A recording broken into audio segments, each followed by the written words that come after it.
Kumusta sa lahat nating mga kapatid na palaging nagsubaybay sa sa lahat na mga nakikinig, lalo na yung mga kapatid natin sa OFW. Meron ng mga kapatid natin pumasok ngayon sa ating top chat. Si kapatid na Elmer Lianto from Kidapawan City, kapatid na Canadae, Pinoy Vlog, hello Brad Wendell, kapatid na Nina Dionis, palagi itong nagsunod sa atin, Ave Maria, God bless you Brad Wendell, kapatid na Enrich Carna Alegri, amen. Salamat po sa yung mga kapatid natin na sumusuporta sa pamamagitan ng ating super chat, no? Sa evangelization. Maraming salamat po sa inyo, no? Pagkat yung si kapatid na Yusol ang nagpanukala na buksan yung super chat na so pinag-aralan ko na kung paano, so nabuksan na nga. Salamat, maraming salamat. Okay, isa sa mga doktrina ng Santa Iglesia na palaging tinuligsa hindi lang kay Eliseo Soriano, Iglesia ni Cristo at iba pang pananampalataya ay tungkol sa purgatorio. Meron nga nag-komento kanina, sasagutin natin. Ito'y paulit-ulit niyang komento pero nagmumura siya, nahawa yata sa kanilang leader ng naturang samahan. Sapagkat kung ang leader ay tagamura, yung virus ng pagmumura ay hahawa din sa kaniyang mga kaanib, sa mga kaanib nito. Okay, mamaya ating sagutin yung, hindi lang natin basahin yung pagmumura ng ating kapatid. Pwede naman magtanong kayo, pero kung meron na sa inyo ang virus ng pinuno ninyo, ang tagamura, delikado. Kung hindi lang sa virus kayo mahawa, delikado kung mahawa kayo, saan? Haba, alam niya na kung bakit tumakbo, alam niya na kung bakit tumakbo at nagtago, no? Okay, nandito na pala yung kasama natin, no? Nandito na si Brad at Rosal. Salamat po sa knowledge natin, kapatid na Nina Briones. Maraming salamat po sa pagsuporta, palaging nagsubaybay ito. Siya din nagsuporta sa atin ngayon. Yung kay Father Darwin, pinagsikapan, dito ka muna, tabi tayo, kapatid. Pinagsikapan ni Father Darwin na mas malakas ang signal na bago mag-live sa YouTube, mga kapatid, no? So, sa lahat nating mga kapatid na nagsubaybay at nagsunod sa ating palatuntunan, magandang umaga sa lahat. Bago namin tatalakayin itong tungkol sa purgatorio na merong maraming message sa akin na may isa sa mga kaanib ni Eliseo Soriano ang kumukuha ng video sa atin at palaging nagtuligsa, no? Nakita ko nga. Pero kawawa siya, nakita ko kung anong ang kinuha niya. Kawawa talaga. Pag ito'y copyright strike, yung buong channel niya mawawala. Alam kaya niya yon na pag i-claim copyright strike, pero hindi lang muna, no? Sapagkat na-monetize na raba yung kaibigan natin, hindi natin to kalaban ang ating kapatid sa The Armor of God. Hindi tayo kalaban, ha? Patunayan ko na hindi tayo kalaban. Hindi ko i-claim yung copyright strike sa naturang channel mo. Patuloy mo, kapatid, no? Pero dapat yung ating mga kapatid sa iba yung pananampalataya, lalo na sa kay Soriano, tigilan sana nila yung mga pagmumura. Kahit sa comment, magbigay ng comment, pero ang grabe magmura, no? Brad? Okay, naganda muna si Brad Tata. Grabe talaga magmura. Ano ba nakasulat sa Santiago, Kapitulo 1, versikulo 16, para sa mga kapatid natin na dito sa 26, Santiago, Kapitulo 1, versikulo 26. Ang tao nag-aakalang siya'y relihiyoso, ngunit walang pigil ang dila, ay dinadaya ang kaniyang sarili. Walang kabuluhan ang kaniyang pagkarelihiyoso. Naku, yun pala. Delikado mamana tayo sa pinuno na taga-Mura. Bata? Siya pala ang tinutukoy ni Santiago, Brother Wendell. Kung palagi siyang magmumura, hindi. Siya ang tinutukoy sa sulat ni Santiago. Mag-greet ka muna, Bata, sa mga kapatid natin na nanood sa ngayon. Okay, magandang umaga sa lahat nating mga taga-subaybay, taga-panood. Umaga o kaya gabi. Magandang hapon. Sa lahat na walang puas na subaybay sa ating programa through YouTube channel ni Brother Wendell. Salamat po sa lahat. God bless us all. At muli kong pasasalamatan ng ating mga kapatid na sumusuporta sa ating evangelization. Sila si kapatid na Jason Santa Awana, kapatid na Loreto Atubli, kapatid na Yosol, at si kapatid na Nina Diones. Maraming salamat po. Now, isa sa mga doktrina na palaging tinuligsa ng ating mga kapatid, yung tungkol sa purgatorio. Bago niyan, pakinggan muna natin si Eliseo Soriano. Kung pag-aaralan natin ang kasaysayan ng aral na purgatorio, talagang wala kang batayan yun sa Biblia. Yung mga invento lang ng paring Katoliko yung salitang purgatorio. Tingnan mo si Rizal nagbasa rin ng Biblia. Binasa niya ang buong Biblia. Kaya natitiyak kung binasa niya ang buong Biblia.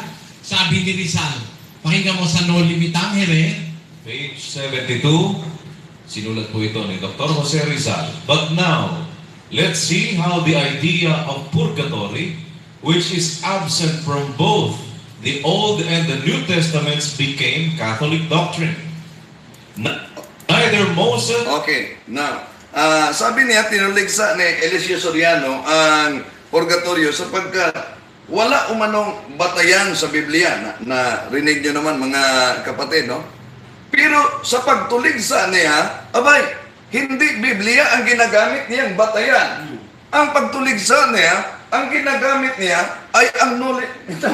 Akala ko si ang dating daan, Brother Wendell, naguluhan ni Elisoriano, akala ko Bible alone pala sila. Gumagamit pala sila ng referensya. Ngunit, yung referensya, ginagawa nilang diferensya.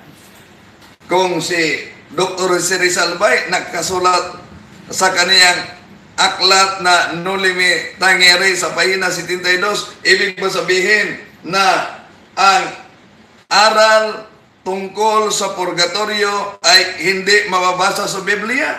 Okay. Sapagkat karamihan kasi ng ating mga kapatid sa ibayong pananampalataya, sa Seventh-day Adventist naniniwala, lalo na sa Iglesia ni Cristo, yung kaluluwa ay katawan. Ang katawan ay kaluluwa. Pag mamatay ang katawan, patay din ang kaluluwa. Iyon ang paniniwala ng iba. At ang paniniwala naman ng iba, sapagkat kung tingnan ang San Mateo Kapitulo 25, hanggang 30, ang binanggit diyan, impyerno at langit. Ang sabi nila, saan ba ang purgatorio? Hindi natin mabasa ang purgatorio. Hindi nila alam. Okay. Bible must be interpreted according to the context in which it emerged. Hindi nila alam na ang tinutukoy sa naturang talata ay tungkol sa general judgment. Ano ba yung general judgment? Yung second coming of our Lord Jesus Christ. Ang ikalawang pagbalik ng ating Panginoong Jesucristo. Iyon ang tinatawag na general judgment. Pero, hindi siguro nila alam o kaya iniiwasan talaga nila sapagkat taliwas sa kanilang doktrina yung particular judgment na mabasa natin sa Biblia. Pero tatalakayin siguro natin muna, kung totoo ba yung pananampalataya ng iba nating mga kapatid sa iba yung pananampalataya na pag mamatay ang katawan, patay din ang kaluluwa? No? Tatalakayin siguro natin yan, mga kapatid. Muna, sapagkat yun ang kanilang doktrina, brada. So isa sa gamitin nila, Brother Rendell, yung nakasulat sa Ecclesiastes 9:5. Alam, Ecclesiastes 9:5, ito ang nakasulat, alam ng buhay na siya ay mamamatay, ngunit ang patay ay walang anumang nalalaman. So, malinaw na malinaw, Brother Rendell, na ang mga patay wala nang nalalaman. So, kaya sabi nila, bakit pa kayo magdasal sa mga patay na? Wala na yung nalalaman, batay. Totoo yung katawan. Pero, yung kaluluwa, mamamatay ba pag ang katawan ay mamamatay? Basahin natin ang pahayag ng ating Panginoong Hesukristo ayon sa San Mateo Kapitulo 10, versikulo 28. Ito ang mabasa natin, mga kapatid. Huwag ninyong kakatakutan ang pumatay ng katawan, ngunit hindi naman makakapatay ng kaluluwa. Sa halip, ang katatakutan ninyo ay ang Diyos na may kapangyarihang pumuksa ng katawan at kaluluwa sa imperno. Malinaw ba? No? Merong hindi mamatay, may bahagi sa tao na hindi mamatay, iyon ang tinatawag na kaluluwa.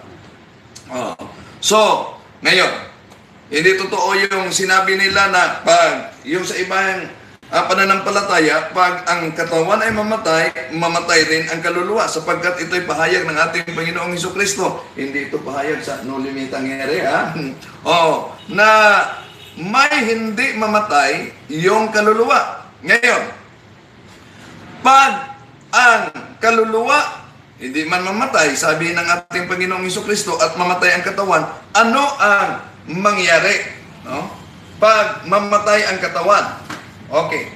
Pakinggan po natin, mga kapatid, itong salin na confraternity version sa Tobias Kapitulo 4, versikulo 5. Ito ang nakasulat. When God shall take my soul, thou shalt bury my body. Malinaw na may hindi mamatay sa tao. Kapag tanggapin ng Diyos ang aking kaluluwa, ililibing ang aking katawan. Okay. So malinaw, mga kapatid, na pinatunayan mismo sa Biblia na may hindi mamatay sa tao yung kaluluwa pag ang katawan ay mamatay. Malinaw yung nakasulat sa Tobias Kapitulo 4, versikulo 5. When God shall take my soul, thou shalt bury my body. Ngayon, haharap pala tayo sa Panginoon pagkatapos ang kaluluwa natin, ang katawan natin ay mamatay. Yun ang tinatawag na particular judgment. Brother? Okay, Brother Wendell. Pero isa sa lang gagamitin, Brother Wendell, na sumasalunga sa ating doktrina ng purgatory. Bakit tinuturo ng Simbahang Katoliko na ang doktrina ng purgatory ay isang paglilinis ng kaluluwa? Hindi ba sapat, Brother Wendell, ang dugo sa ating Panginoon na inuula niya sa cross? Ayon sa unang Juan Kapitulo 1, versikulo 1, Kapitulo 1, versikulo 7. Sa Magandang Balita Biblia, Brother Wendell, ito ang nakasulat. Sinasabi ng Biblia, atong babasahin, Brother Wendell, matod pa lahat ng kasalanan ang nililinis ng dugo ni Jesus, at sa pamamagitan ng kanyang dugo ay pinalaya niya tayo sa ating mga kasalanan. So, sa dugo pala ni Panginoong Hesus, Brother Wendell, nililinis na ang ating kaluluwa, ang lahat nating mga kasalanan. Bakit ang Simbahang Katoliko nagtuturo pa na ang doktrina ng purgatorio ay paglilinis ng kaluluwa, Brother Wendell? Okay. Salamat, Brother. Sapagkat alam natin kung tayo'y mag-apply ng trabaho, may requirements, no? Anong ibig sabihin? Anong kaugnayan nito? Pag mag-apply ng trabaho, may requirements. May requirements. Pag pumasok sa kaharian ng langit, ano po ba ang requirements? Kailangan banal ang makapasok sa kaharian ng langit ayon sa unang Pedro, Kapitulo 1, versikulo 16. Pero, kung kailangan banal ang makapasok sa kaharian sa langit, ano po ba ang sinabi ng Panginoon ayon sa pahayag Kapitulo 21, versikulo 27? Ito ang kaniyang sinabi sa pahayag Kapitulo 21, 27. Ngunit hindi makakapasok doon ang anumang bagay na marumi ni ang gumagawa ng kasuklam-suklam. Hindi pala makapasok. Kahit yung maliit na kasalanan, hindi makapasok sa kaharian ng langit. Now, pagkatapos ang tao ay mamatay, malinaw na tayo'y haharap, ang kaluluwa ay haharap sa Diyos, yun ay tinatawag na particular judgment. Mabasa ba yun sa Biblia? Malinaw yun. Hebreo, Kapitulo 9, versikulo 27. Ito po ang mabasa natin mga mahal naming mga kapatid. Itinakda sa mga tao na minsan lamang mamamatay at pagkatapos ay ang paghuhukom. Malinaw, dagdata, no? Mayroong paghukom Matapos ang tao mamatay. Oh. Pero ini-insist nila, Brother Wendell, nga ang ayon sa sulat ni San Pablo sa Roma, Kapitulo 6, versikulo 7, na ang kamatayan ay kabayaran ng kasalanan. Bakit may kabayaran pa, Brother Wendell? Tapos, umaharap ng hukuman, Brother Wendell. So, ang pananampalataya ng Santa Iglesia Katolika, alam natin, meron tayong temporal punishment na maaring bayaran natin habang tayo'y buhay pa. At kung hindi man natin yan mababayaran, bayaran natin yan kung tayo'y mamamatay sa tinatawag na purgatorio. Yun, patunayan natin. Mabasa ba yun sa Biblia ang purgatorio? Tingnan natin maya mga kapatid. Kung nasa Biblia nga ba ang purgatorio, no? Okay. Malinaw naman ang sabi ng ating Panginoong Jesucristo, San Juan Kapitulo 5, San Mateo Kapitulo 5, versikulo 26. Basahin natin yan. Mamaya, balikan muna natin na pagkatapos ang tao'y mamatay, haharap tayo sa Panginoon. Iyon ang tinatawag na particular judgment. Hebreo Kapitulo 9, versikulo 27. Ano po ba ang hukuman ng ating Panginoon? Okay. Ayon sa ikalawang Korinto, Kapitulo 5, versikulo 10, malinaw po ang pahayag ng ating Panginoong Hesus at si San Pablo, ayon sa nakasulat, sapagkat lahat tayong haharap sa hukuman ni Kristo. Meron namang hukuman na binanggit ito, sapagkat lahat tayong haharap sa hukuman ni Kristo at tatanggap ng karapat-rapat ayon sa ating mga gawang mabuti o masama nang tayo'y nabubuhay pa sa katawang ito. So, pagkatapos palang mamatay, tayo'y haharap sa hukuman. Kung ano ang ating ginagawa, mabuti man o masama, ang ginagawa sa katawan nang tayo'y nabubuhay pa.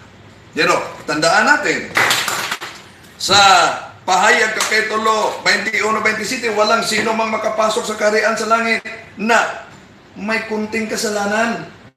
Kung yun ang requirements at ang pananampalataya ng ating mga kapatid sa iba yung pananampalataya, langit lang at imperno, abay, ubos lahat.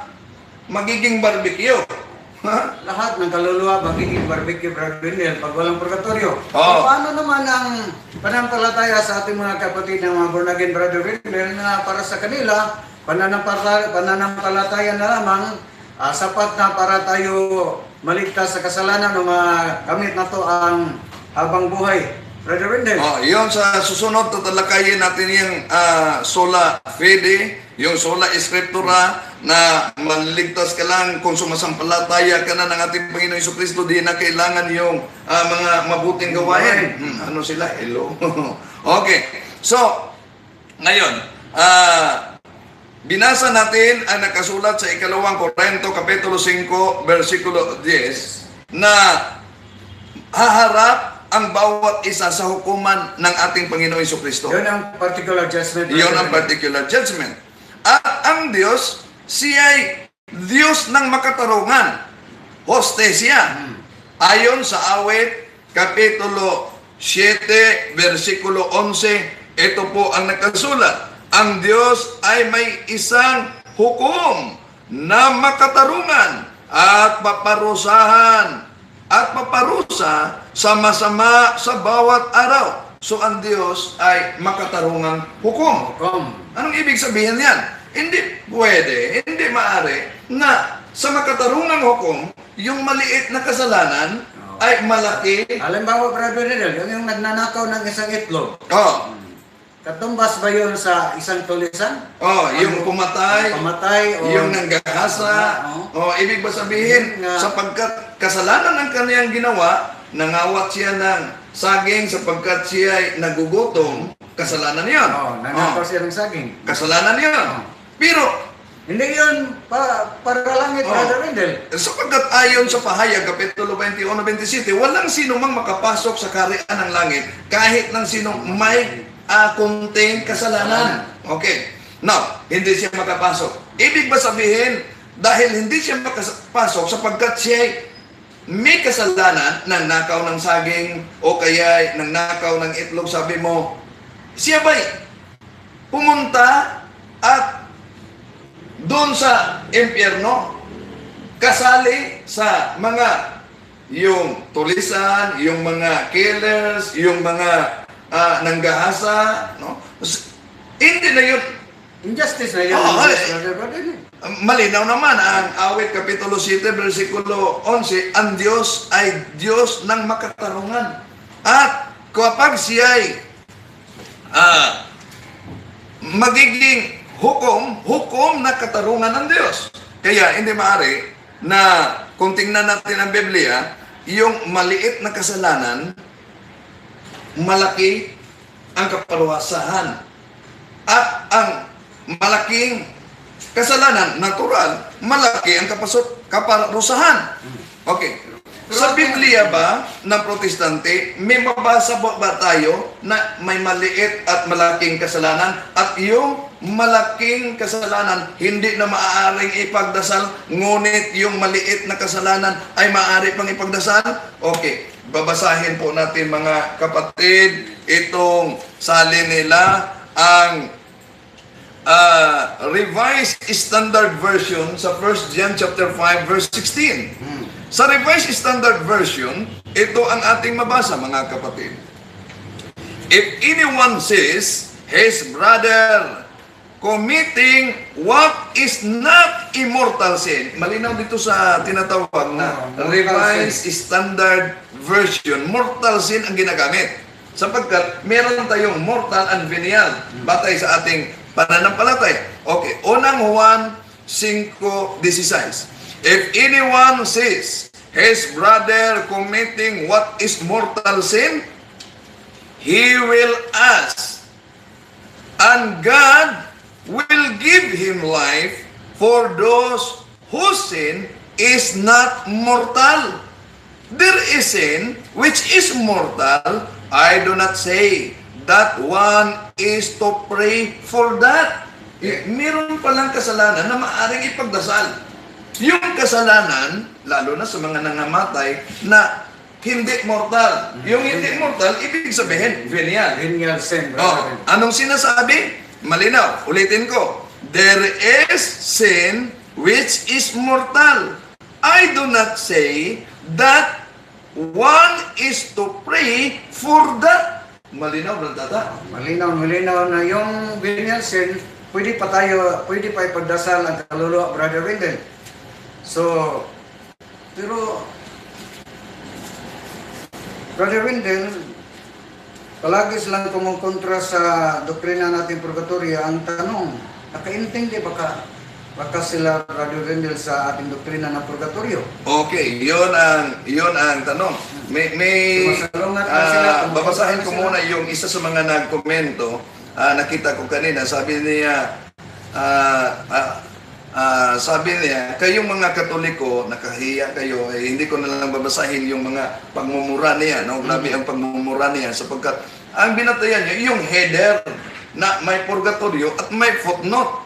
Nakahiya kayong mga Katoliko. Okay, ating tatalakayin yan, sapagkat yung header umano ng Bible at yung footnote umano ng Bible, hindi yun kasali ng Biblia. Okay, atin niyang tatalakayin mga kapatid, sapagkat kung totoo ba yung sinasabi ng ating kapatid na hindi yan kasali, bakit nilagyan ng header at footnote?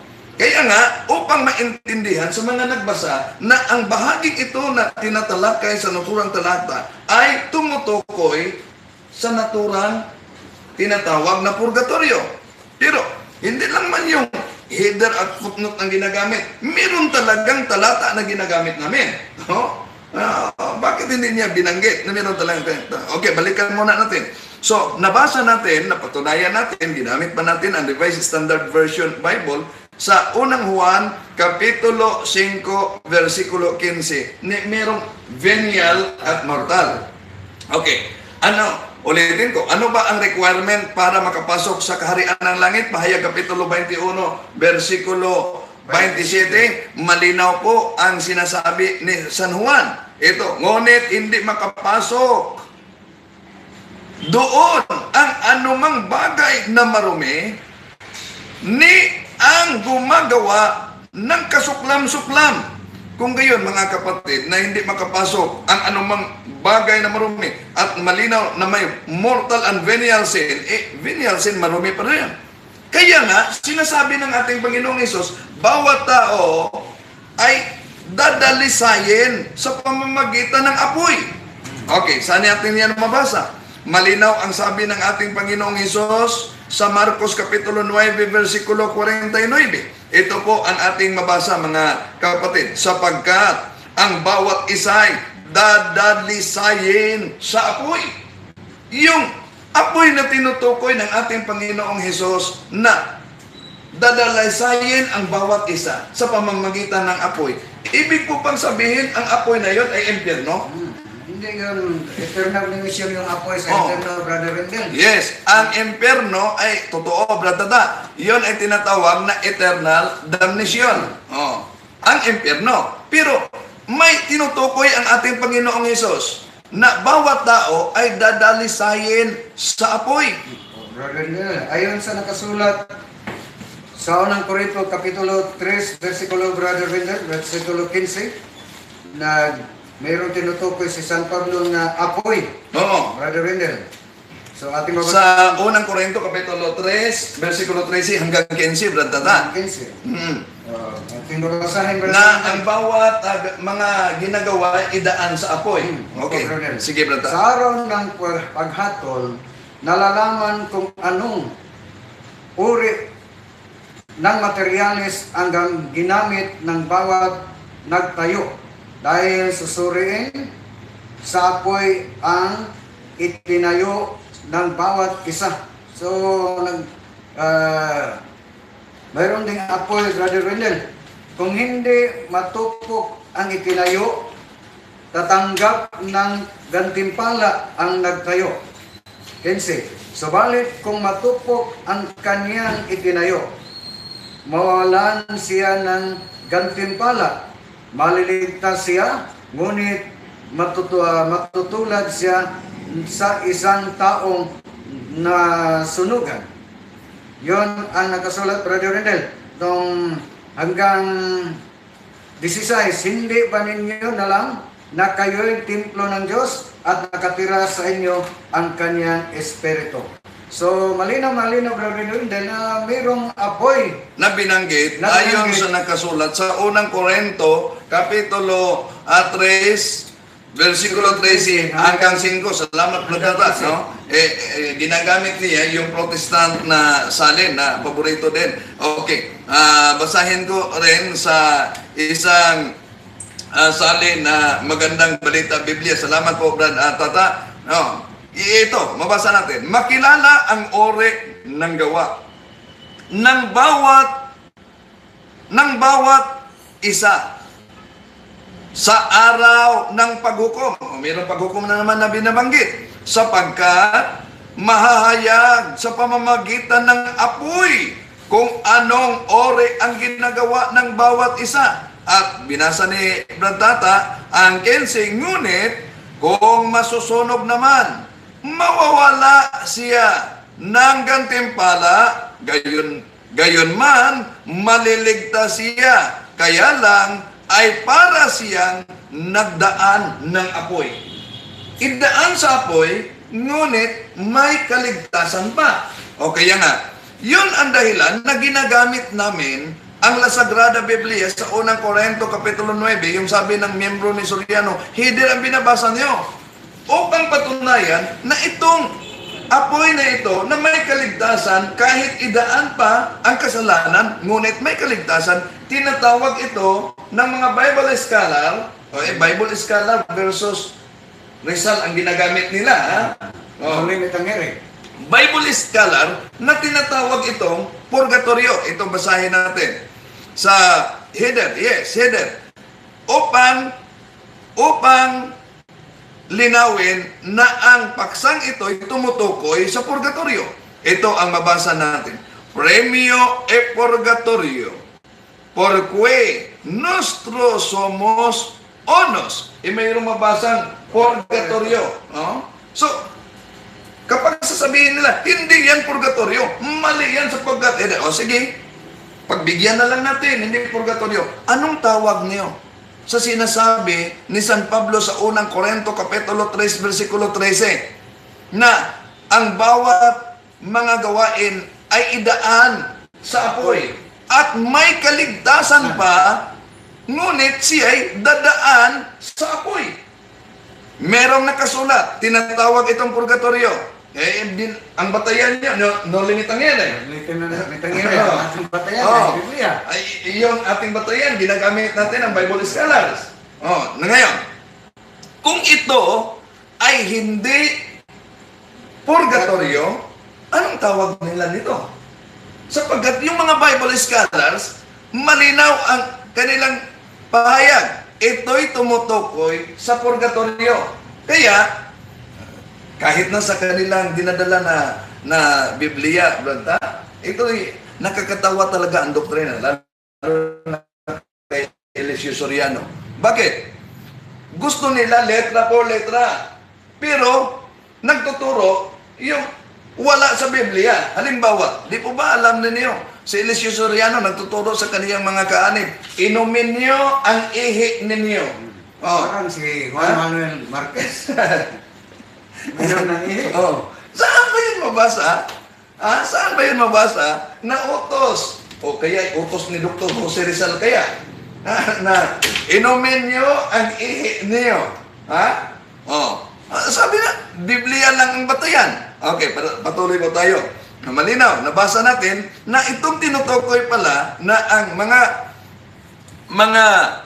ang bawat tao ay idaan sa hukom sa pamamagitan ng apoy, ngunit may kaligtasan ayon sa unang Korinto, Kapitulo 3, versikulo 13 hanggang 15. Ito'y tinatawag na purgatorio. Kung hindi sila sang-ayon, hindi yan totoo, hinder lang yan. Sige, anong tawag ninyo nito? Sapagkat meron lang langit. Ibig ba sabihin na ang apoy na ito'y tumutukoy sa impyerno? At kung ito'y tumutukoy sa impyerno, bakit sinabi sa talatang 15? Na maliligtas pa. Maliligtas pa. Ibig ba sabihin na sa impyerno may kaligtasan pa? Problema sa kanilang Brother Wendell. Okay.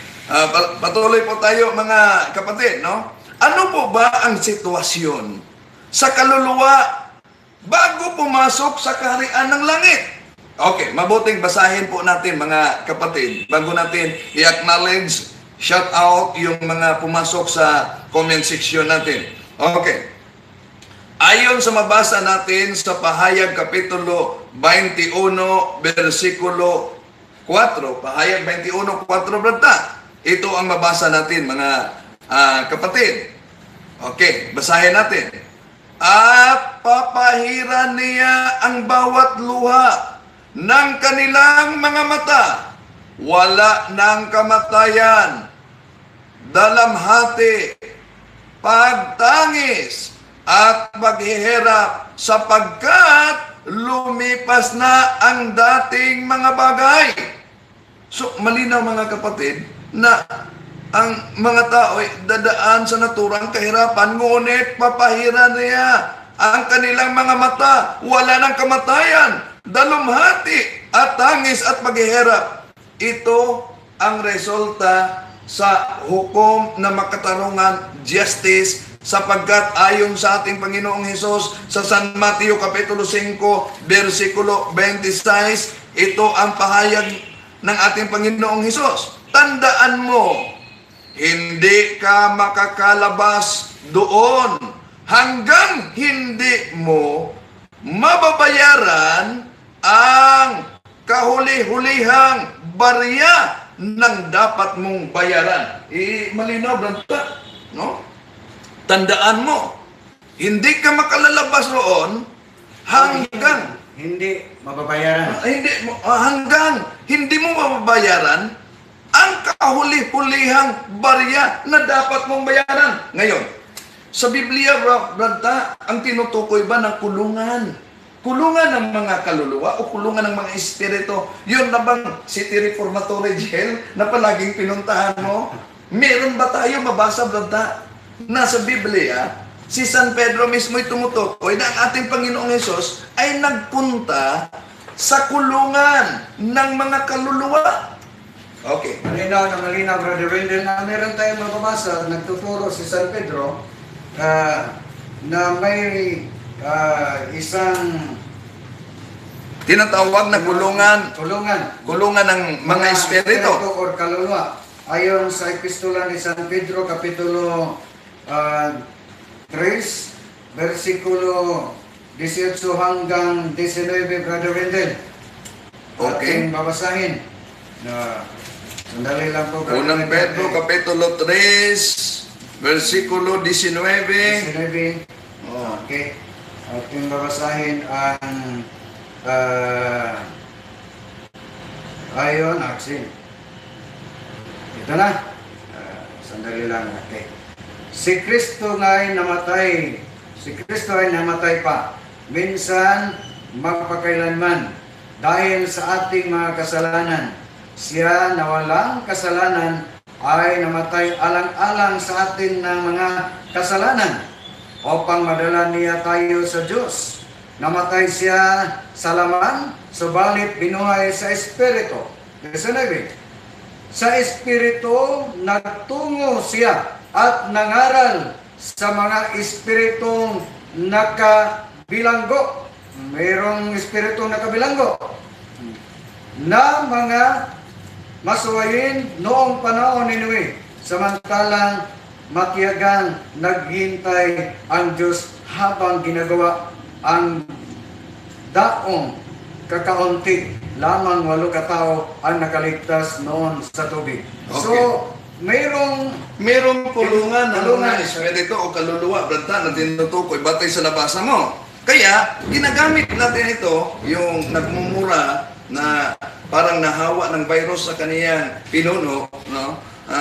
Hindi ko ma-mention dito yung mga pagmumura niya. Yun talaga, grabe pag ang virus ng pinuno ang makahawa sa kaanib, no? Sabi niya na bakit ginagamit niyo ang footnote? Dahil ang doktrina niyo na maling doktrina na namana niyo sa iba pang mga sulpot na sikta ay impyerno lang ang langit, ang patutunguhan ng kaluluwa. Kung gayon na impyerno lang at langit ang patutunguhan ng kaluluwa, at may nabasa si Brad Tata sa unang Pedro, Kapitulo 3, versikulo 19 hanggang 20, na meron palang kulungan ng espiritu o kaluluwa. Kung ito'y hindi langit, kung ito'y hindi impyerno. Ano ang tawag niyo nito? Sabi ni Soriano, ikulungan ng kaluluwa. Huwag niyo nang dagdagan. Kaya nga, ginamit natin ang footnote. Ang footnote sapagkat Bible scholars ang nagsabi nito kung ano ang tawag nito. Ano ang tawag nito? A los tales predico mucho tiempo el espíritu por boca de Noé la fabricación del arca, el padre se entiende, el por cárcel, el purgatorio. Matinaw niya. Yung kulungan ng kaluluwa, tinatawag pala na Purgatorio. purgatorio. Okay. Hindi lang yan. Baka sabihin nila, ang ginagamit ninyo, yun lang nasa header o kaya sa footnote. Hindi. Nagkamali ka. Meron din sa loob ng talata. Kaya yung sinasabi ni Eliseo Soriano, hindi mabasa sa Biblia, ang salitang purgatorio, mali. Bakit? Meron po bang talata na mabasa natin? Okay, basahin muna natin mga kapatid sa Jeremias Kapitulo 2, versikulo 22 sa Tagalog, no? Tagalog. Ito ang mabasa natin. Kahit magtugas ka pa, kahit maghugas ka pa, at mananamit ng pinakamatapang at gumagamit na pinakamatapang na samon, manatili pa rin ang mansa ng iyong kasalanan. So, may mansa ng kasalanan at mayroong paghugas. Paghugas. Okay, ngayon, yung paghugas na binanggit sa naturang talata yon, hindi yun header, hindi yun footnote. Ano po ba ang mabasa natin ayon sa Jeremiah chapter 2 verse 22 sa La Sacra Biblia, l'Antico el Nuevo Testamento, Giovanni Diodati 1576. Ito ang mabasa natin. Abignaci toti lavicol netro endusi aterno ate asai erba di purgatore de pane pori e latua. Mayroong mabasa yung paglinis, tinatawag dito purgatore. Hindi na yun hidden, ha? Hindi na yun footnote. Talata na yun. Ginamit namin ito sapagkat yung paglinis pala'y tinatawag na purgatorio. Yung sinasabi ni Eliseo Soriano, ang purgatorio ay hindi mabasa sa Biblia. Ay, mag-request kaya kayo, mag-order kaya kayo sa online. Pero mayroon sa nag-insist, Brother Wendell, kung ang purgatorio ay nag-exist na biblical, bakit sa tuig 590 sa panahon ni Pope Gregory I, yun lang nag-exist o deklarar ni Pope Gregory I ang doktrina ng purgatorio sa simbahan Katoliko, Brother Wendell? Ang galing naman nila mag-magic, no? Yung naalala ko kasi si Brad Paul Sinugat, yung mga kasama nila sa kanilang Kotos TV. Ang galing niyong mag-magic, no? Minamagic niyo ang doktrina ng simbahan Katoliko. Hindi maari na kayong hindi nakaintindi sa doktrina ng simbahan Katoliko, kayo'y magbigay ng kahulugan. Ha? Ibig ba sabihin, nang idineklara ng Santo Papa, ang naturang doktrina, ang purgatorio, doon nagsimula ang naturang aral? Hindi, idineklara lang niya ang katotohanan na nag-exist na ito. Yun ang opisyal ng deklarasyon, pero hindi ibig sabihin na doon nagsimula. Halimbawa, ang bata, kung ang bata ay isilang, wala pang pangalan. Kailan ang bata nabigyan ng pangalan? Ng opisyal na narehistro siya. Ibig po ba sabihin, ng opisyal na narehistro ang bata, doon pa nagsimula ang kanyang pagkatao? Hindi. Tao na siya kahit wala pa siyang pangalan. Nagiging opisyal lang nang inirehistro ang kanyang pangalan. Yun din ang ibig sabihin ng idiniklarar ang dogma ng purgatorio sa simbahan Katoliko. Hindi ibig sabihin doon nagsimula. Ngunit pinatunayan na itong doktrina na ito ay opisyal na doktrina ng simbahan Katoliko at dapat tanggapin at dapat paniniwalaan. Pero para sa kanila, Brother Wendell, sumasalungat ang turo o pangangaral ni Pope Gregory I at ang pangangaral ni Pope Clement sa Alexandria. Kay si Clement nagturo, nangaral na ang purgatorio isa lang sa tinatawag na limbo. Brother Rendell, patod pa. Sa pangangaral ni St. Clement sa Alexandria na ang purgatory na-influensahan lamang ng pangangaral sa Simbahang Katoliko na isang limbo.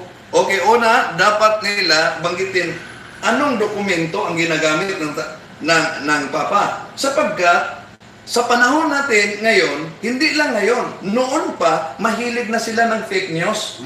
Oh, ang daming fake news na nagsusulputan, no? Ay, kaya nga, may dokumento na binasa si Eliseo Soriano tungkol sa Mahal na Birhen Maria. Ngunit, pagbasa ko sa original na aklat natin, hindi pala sinabi ang naturang pahayag na Mary was transformed into God by the grace of God.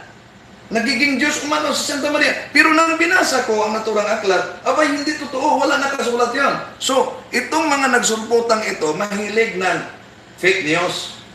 Kaya, dapat, yung sa Seventh-day Adventist, pag sila makipagdebate, ang ating gagamitin, original na aklat nila, mga aklat nila. Pero pag sila'y harap, karamihan sa kanila, ang ginagamit nila, kotisyon lamang. Kotisyon lamang. Kaya na, gusto natin ilabas niyo. Di ba? Matagal na namin na challenge ni Eliseo Soriano. Ano yung challenge namin? Ilabas niyo ang aklat na ito. Ang aking Birheng Mariang Tagapamagitan. Ilabas niyo. Bidyuhan niyo. Bakit hindi niya magawa? Sapagkat wala silang original ito. Sila pa yung kaalib niya. Sabi niya, may challenge ako ni Wendell. Ilabas niyo ang original na aklat niyo. Ito na nga. Ito na nga original namin. Matagal na nilabas. Bakit hindi inilabas ni Eliseo Soriano? So, dito makita natin, noon pa man, ang ating mga kapatid ay mahilig na sa tinatawag na fake news. No? Sige. Ilabas niyo muna. Okay. Patuloy natin, mga kapatid, no?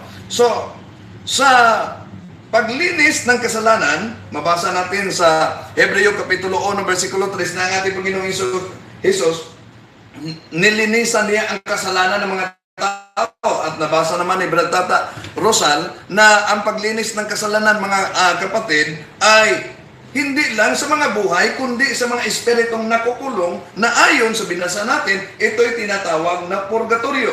Asikwe al purgatorio. So, nabasa natin ang salitang purgatorio. Tinatawag ito purgatorio. Now, yung paglinis ng kasalanan, sa Latin Bible, Latin Vulgate ang ating gamitin, ano ba ang tawag niyon? Okay, ito. Hebrews Kapitulo 1, verse 3, ito ang mabasa natin. Sit et secole, quecum sit, splendor gloria, et figura substantia eius, portansqui omnia verbo virtutis sua, purgationem piccatorum faciens. Ang paglinis tinatawag na purgationem sa Latin.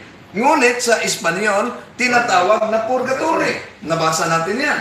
So, sa Biblia, malinaw na malinaw, mga kapatid, na sila ang nagkamali ng sinabi nila na hindi mababasa. Ngayon, ano ba ang nakasulat? Bakit pinuntahan pa ng ating Panginoong Hesus ang mga kaluluwa na nakulong? Brada, sa unang Pedro, Kapitulo 4, versikulo 6, ano po ba ang apakay ng ating Panginoong Hesus ayon sa nakasulat sa unang Pedro, Kapitulo 4, versikulo 6. Okay, pakinggan po natin si Brad Tata, mga kapatid. Unang Pedro, Kapitulo 4, versikulo 6. versikulo 6. Ganito ang nakasulat, Brother Wendell. Versikulo 6. Dali lang kay ating pagbasahin ang suti na yan. Saan bang size dito? Ipinangaral din ang magandang balita sa mga patay upang bagamat sila'y nahusgahan ayon sa laman, gaya ng lahat ng nasa laman. Mabubuhay sila sa espiritu sa pamamagitan ng kapangyarihan ng Diyos. Okay, malinaw pala, Brother, no? Ayun ang dahilan bakit ang ating Panginoong Hesus ay pumunta pa sa mga kaluluwa na bilanggo. Ngayon, sa Biblia, meron bang mabasa sapagkat gusto talaga nila letra por letra, Brother, no? Letra por letra. Okay. May mabasa sa Biblia tungkol sa pagluluksa sa mga patay. Okay, ito ang mabasa. Ecclesiasticus, Kapitulo 38 sa magandang balita, Biblia 16. Ito ang mabasa natin, mga kapatid. Tangisan mo ang isang tao pag siya'y namatay. Umiyak ka ng malakas at ipakita mo ang inyong pamimighati. Bihisan mo siya ayon sa kaniyang kalagayan at dumalo ka ng kaniyang libing. Malinaw ang pagluluksa sa patay. Sapagkat ito'y, ang sabi nito, bihisan mo siya. Wala tayong mabasang siya'y isilid sa kabaong. Bakit? Yung mga kapatid natin, litra por litra, lahat ng mga patay, abay isilid sa kabaong. No? Saan natalata ang batayan yan? Ang nakasulat, bihisan mo. Bihisan Pero ang hindi patay. sinabi, isilid mo sa kabaong. Di ba? Litra por litra sila? Sige. Saan mabasa sa Biblia na inutos na ang patay ay isilid sa kabaong? Ang nakasulat ay bihis lang. Yun ang problema sa litra por litra. So, meron tayong mababasa, Brother Rindel, na pagluluksa ng mga patay. At bihisan o At ano. bihisan. Pero hindi mabasa sapagkat itong sula iskriptura nila, brother, Bible alone, ang nakasulat sa Biblia ay dapat sundin, may nakasulat na bihisan. Pero wala nakasulat at hindi natin nakita na may utos na isilid niyo sa kabaong. Meron ba? Mabasa na isilid sa kabaong? Hindi na tayo magtaka yan sapagkat wala nga silang sementeryo. Purgatorio pa. Purgatorio pa. Okay, iyon ang problema sa mga nagtuturo ng litra por litra. Ngayon, pagkatapos na magluksa at bihisan ang patay, ano ang dapat gawin? Sapagkat tayo mga Katoliko, yung mga pari natin ay gumagamit ng holy water, sagradong tubig. Okay, tingnan po natin mga kapatid, ang nakasulat sa Bilang Kapitulo 5, versikulo 17. Ito ang mabasa natin. Ang pare ay maglagay ng sagradong tubig sa isang tapayan. Mayroong sagradong tubig. Sagradong tubig. Pare, Pare. Hindi pastor. Sapagkat yung pastor, Wala naman silang pare, Brother Rindel. wala silang pare. Ang totoong pastor, yung pare. Yung Okay. pastor na hindi pare, Pirated. Pirated. Para yung civilian na naka-uniforme ng pulis. Kahit may baril, parang pulis. parang pulis. Pero illegal. Okay. Now, patuloy po tayo mga kapatid. So, nabasa natin na may holy water, sagradong tubig. Baka sabihin nila, sagradong tubig. Hindi sinasabing holy water. Anong tawag niyo sa sagradong tubig? Kami lamang ng mga Katolikong meron yan. Nabasa natin, Brother Rindel, sagradong tubig, hindi mineral water. Hindi. Mineral water. Sapagkat yung nagtuturo si Eliseo Soriano sa loob mismo ng kanilang, tawag ba yun? Simbahan ba yun o templo ba yun? Sabi ni Eliseo Soriano, meron akong binibinta na mineral water. Mineral water. Bili kayo naman dito. Tulong nyo na sa iglesia o kahit sa loob ba ng kanilang simbahan, nangangahinti pa ng mineral water. Tayong mga Katoliko, mayroong sagradong tubig. Tubig. No. Saan ba gamitin ang sagradong tubig? Okay. Balikan po natin ang Bilang Kapitulo 19, versikulo 18, mga kapatid. Ito ang mabasa natin. Pagkatapos, ang isa sa mga itinoreng na malinis ay magkuha ng sanga ng hisopo. Ilulubong ito sa tubig at wiwisikan nito ang tulda. No, may bilising na. Wiwisikan nito ang tulda. Ang mga kagamitan, pati na kagamitan, dito. At ang lahat na tao na nakahawak ng patay, kalansay o libingan. Ano ang wiwisikan sa pamamagitan ng sagradong tubig? Kalansay o libingan. Yun nasa Biblia. Bakit nila ito iniiwasan? Malinaw na malinaw. No? Maliban diyan, meron po ba tayong mabasa na kailangan natin ang pag-alala sa mga patay? Meron po pa tayong mabasa? Meron. Ito pa rin sa Magandang Balita Biblia, Ecclesiasticus, Kapitulo 7, versikulo 31. Ito ang mabasa natin. Magmagandang loob ka sa mga buhay at huwag mo yung mga kapatid natin sa ibayang pananampalataya, kinakalimutan na nila. Kasi wala po silang kaluluwa, Brother Wendell. Okay. Yun bang pag Brad, mabasa ba yung sa Biblia ang sa ikalawang Makabyo na pagdasal para sa mga patay? Sapagkat kung babasahin po natin ang Tobias Kapitulo 4, ang gamitin po natin Confraternity Bible, Tobias Kapitulo 4, versikulo 11, kung ano ang kabuluhan sa abuloy para sa mga kaluluwa. Ito ang mabasa natin.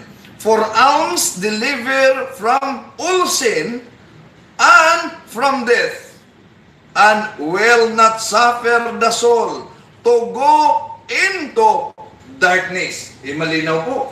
Malinaw na malinaw. Ngayon, sa ikalawang Makabyo, meron po ba tayong mabasa na ang patay ay dapat ipanalangin, at magbigay ng abuloy? So, ating babasahin, Brother Wendell, ikalawang Makabyo, Kapitulo 12, versikulo 43 hanggang 45. Ganito ang ating babasahin.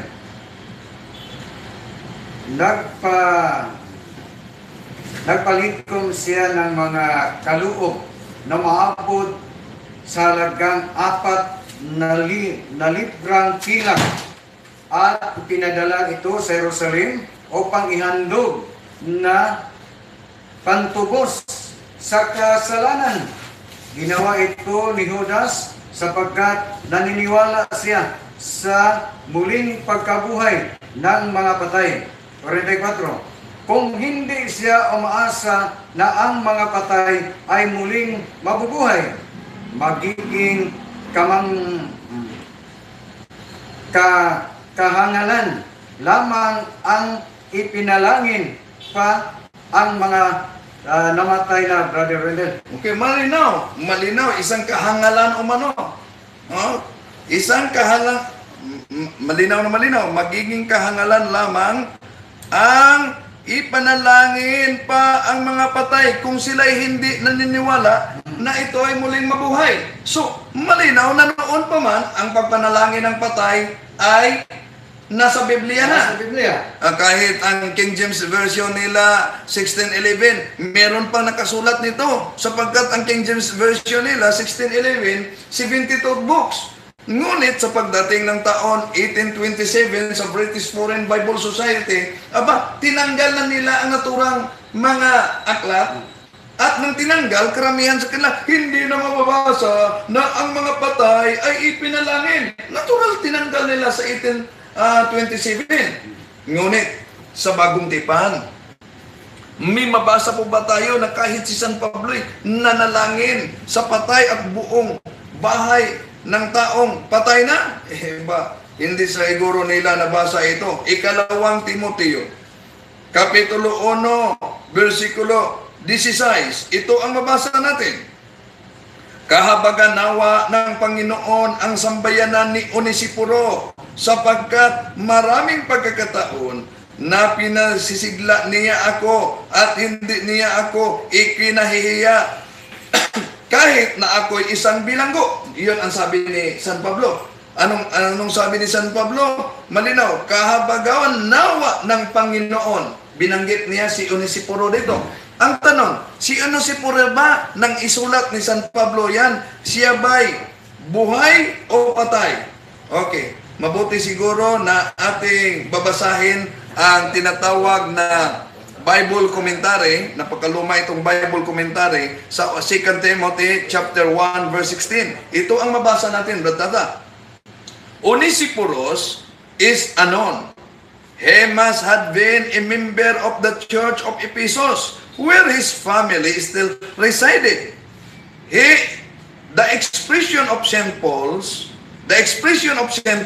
conveys the impression that this generous person was dead at the time he wrote. Anong sinabi sa biblical commentary? Patay na si Onesiporo. Nang isulat ito ni Pablo. Kaya malinaw na ipinagdasal ni San Pablo ang kaluluwa sa patay ng si Onesiporo. Okay, malinaw na malinaw yan. Brother, no? Na mabasa pala. So sa ngayon, brother, i-acknowledge natin ang ating mga kapatid na pumasok ngayon sa ating chatboard. Una, maraming salamat po sa tulong ni kapatid na Nina Dionis at muling pagtulong ni kapatid na Yusol. Siya po ang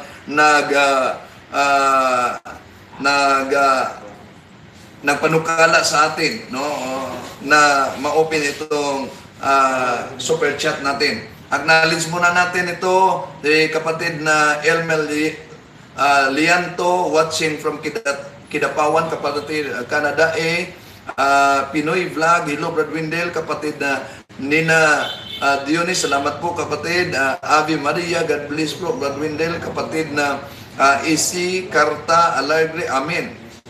Kapatid na Jan Aldray Soriano, Brad Windel, Talibong watching from Amaya, Tansi Cavite, salamat po. Kapatid na Romel Palma, good morning Bro Wendell, watching here from Iloilo, salamat po. Si kapatid na Nina Dionis, nagpadala siya ng donation, $20. Salamat po kapatid. Sa kapatid na R.S.R. Samson, good morning. Bro Wendell, watching from Marilao, Bulacan.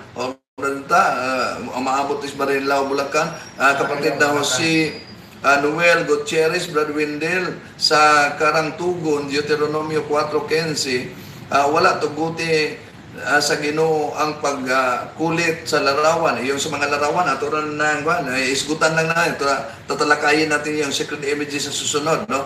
Pero sa mga na-upload na video dito, meron na tayong tinatalakay tungkol niya na hindi lahat ng mga larawan ang ipinagbabawal ng Diyos. Si Proverbs 27:6, may mga tao ba sa Biblia na ipinangalan ang kanilang ipinanlangin ang kanilang mga patay para mahango sa purgatorio? Malinaw na, binasa na ni Brad Tata, no? Malinaw na binasa ni Brad Tata, kapatid. At malinaw na binasa ko kahit sa bago lang. Okay. Pero kanina lang ito. Meron tayong mababasa, Brother Wendell, sa Exodo Kapitulo 30, versikulo 16. Okay. Sa Lumang Tipan. Sige, Brad Na, Tata. ating babasahin, Brother Wendell, sa Tagalog, na. At iyong kukunin sa mga anak ni Israel ang pagpangtubos na salapi. At iyong gugulin sa paglingkod, kung paglilingkod sa tabernakulo ng kapisanan na maging pinakaalaala sa mga anak ni Israel sa harap ng Panginoon upang ipangtubos sa inyong mga kaluluwa. Imagine mo na, mabasa, ulitin mo, Brada, anong talata? Sa talata, kapitulo 30, versikulo 16. Sa English, ang dating Biblia. Ang dating Biblia, Protestante yan, King James Version yan. Biblia. Sa English, Brother Wendell, And thou shalt... Exodo. Exodo Kapitulo 30, versikulo 16. Okay, dating Biblia, ha? Sa English, and thou shalt take the atonement money of the children of Israel, and shalt appoint it for the service of the tabernacle of the congregation, that it may be a memorial unto the children of Israel before the Lord, to make an atonement for your souls. Okay, So, malinaw, Magda. Brother. Oh. Okay, acknowledge natin si kapatid na Lacto Basilio. Ganyan ang mga pinsan ko. Ayaw maniniwala sa purgatory dahil dalawa lang daw ang hahantungan ng tao. Kung hindi langit, impyerno. At naniniwala siya sa sola scriptura. Tama po ba yun, Brad Windel? Yung faith alone. Atin na yung diniscuss, no? Sige. Galing kay kapatid na Gilbert Bal, kung walang purgatorio, walang makakita ng mukha sa Diyos sa langit. Salamat po. Galing kay kapatid na Jose Gutierrez, sabi mo na nga himuon og larawan ang Ginoo. Si Kristo ang larawan sa Ginoo nga dili makita. Salamat po. Galing kay kapatid na Proverbs 27:6, may mga tao ba sa Biblia na dinasalan? Nabasa ko na. Nabasa na namin ni Brad Tata. Maritis Manos. Good morning, Bro Wendell. Ave Maria, watching from Francisco Camuti. Salamat po. Galing kay kapatid Athletic Games Bisari. Bro Wendell, si Allah ay may 3 babaeng anak at nagpatira pa si... hindi ko lang mabasahin to. So, karugtong. Kahit yung sa footnote, yung tinatawag na angels, tinatawag na daughters of Allah, umano, sa footnote ng kanilang Quran. Galing kay kapatid na Amel Jerbal, dili sila kasabot anang walang puas. Dili kasabot sa walang puas. Canada, may sagot siya. Okay, salamat. Meron. Okay. John Ryan Erbal. Sabi niya, good morning mga bro, more power, greeting from CFD Zamboanga City. Hello, CFD Zamboanga. Kumusta kayo dyan? Kumusta sa ating mga kasama dyan? Hindi ko babasahin mo na itong comment ni kapatid na Melger, ha? Okay. Ito ba kay kapatid na Proverbs 26, Biblia ang batayan namin, kapatid na Wendell. Biblia ba? Yung ginagamit ni Soriano. Hindi yung Biblia. Aklat yun, ni Rizal. Okay. Kapatid na Yosol. Salamat po sa pagsuporta. Kapatid na Yosol.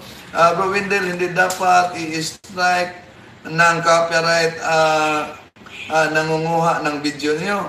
Kasi tinitira at pamumura ng mga CFD sa simbahan natin sa ginagawa ng marami, lalo na silang maliligaw. Sige, pag-aralan po natin. Salamat po kapatid na usual sa komento mo. Pag-aralan natin sapagkat ilang mga video ko kinuha nila. Alaka, may copyright strike kayo.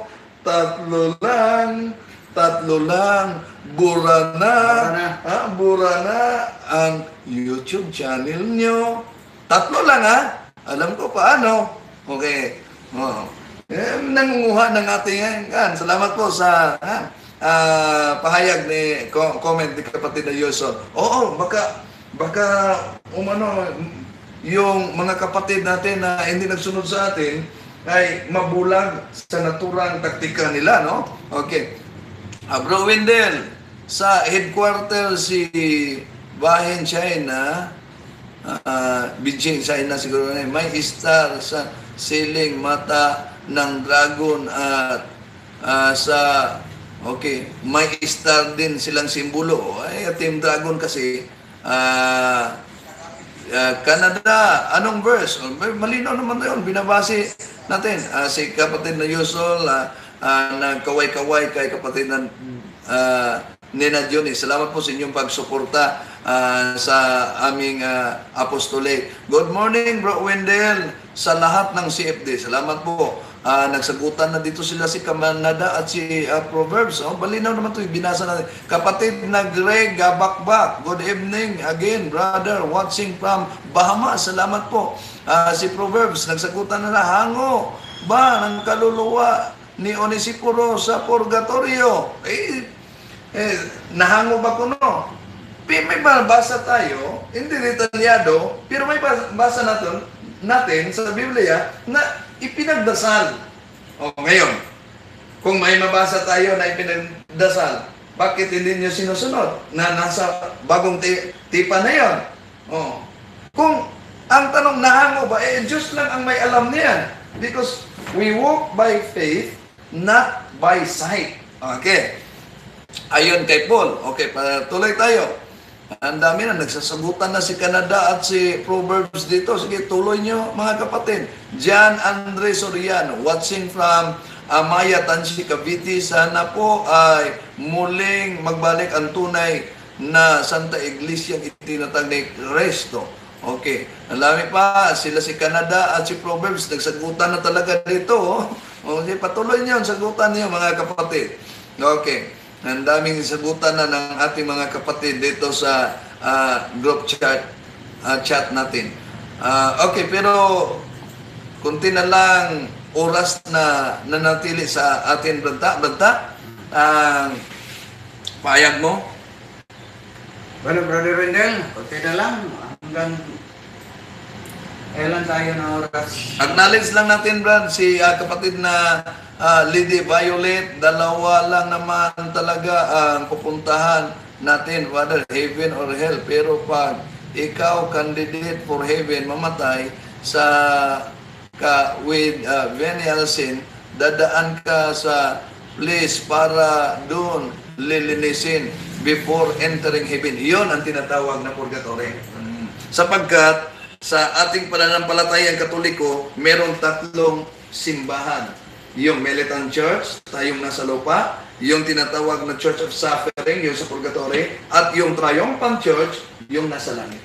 Okay, Brota? Okay, salamat po, Brother Wendell. So, ano na tayo? Okay, mag-close na tayo, Brota.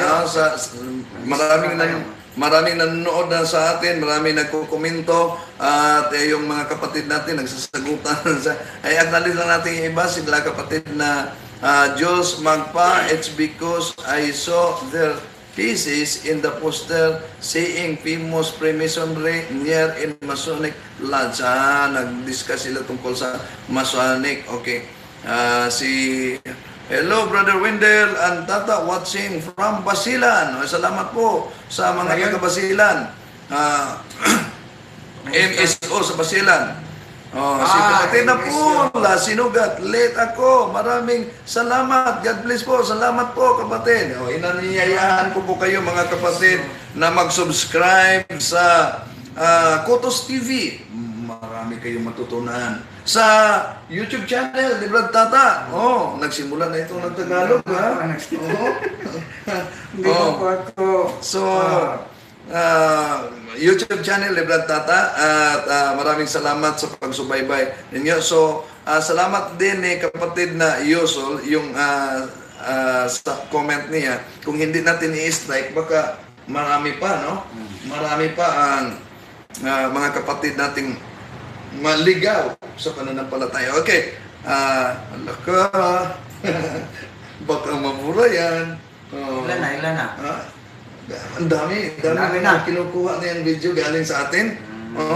Pero pag i-request natin na i-strike, yun, talagang 3 lang, mabubura na ang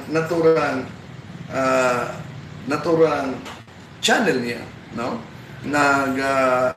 Nag-monetize pa naman ang ating kapatid. Iyon ang ginagawa nila noon, lalo na sa kay Father Darwin, kaya nawala yung kay Father Darwin. No, ini-strike nila. Okay, so maraming salamat po sa ating mga kapatid na nanood sa ngalan ng ating Arsobispo, Archbishop Martin Umuwan, sa mga kaparian ng lokal ng simbahan. May pumasok okay, sa Biliran Province, si kapatid na Albert Panglao, Biliran Province, si kapatid na Solia Awe, no? Good morning from Valenzuela City. So salamat sa inyong pagsunod at pagsubaybay sa ngalan ng aking kasama, Brad Tata Rosal, sa ngalan ng aming Arsobispo, sa ngalan ng mga kaparian, ito inyong lingkod, Brad Windel Talibong. Salamat sa pagsubaybay at pagsunod ninyo sa amin sa pamamagitan ng social media evangelization. Pagpalain sana kayo ng may kapal. To make his message known is our responsibility. So here we are to pledge our lives to the Lord.